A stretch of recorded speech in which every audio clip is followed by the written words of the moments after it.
Hi, hello, வணக்கம் sir. இந்த பதிவு வந்து இந்த இந்த நபருக்கு தான். இந்த நபர் யாருன்னு எனக்கு சத்தியமா தெரியாது. இவரோட பேரு என்னன்னு தெரியாது. அவர் என்ன சொல்லியிருக்காருன்னா, பஞ்சதந்திரம் படத்துல வந்து கமல் சார் ஒரு 4 பேர் நண்பர்களா போட்டாங்க. எல்லாருமே பிராமினா தான் போட்டிருக்காங்க. அவர் தன்னோட படங்கள்ல எல்லாரும் வந்து பிராமின தான் அதிகமா யூஸ் பண்ணுவார் அப்படின்னு.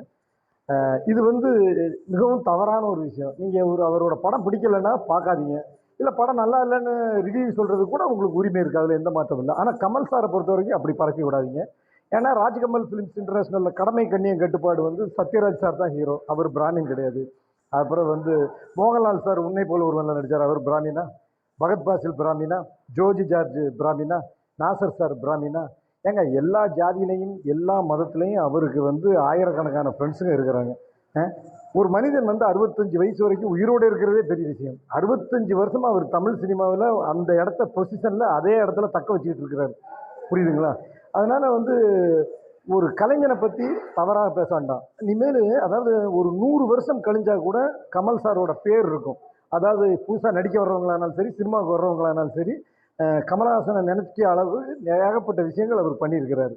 ஆனா நீங்க எல்லாம் பாத்தீங்கன்னா இப்படி பேசிட்டு போயிருவீங்க.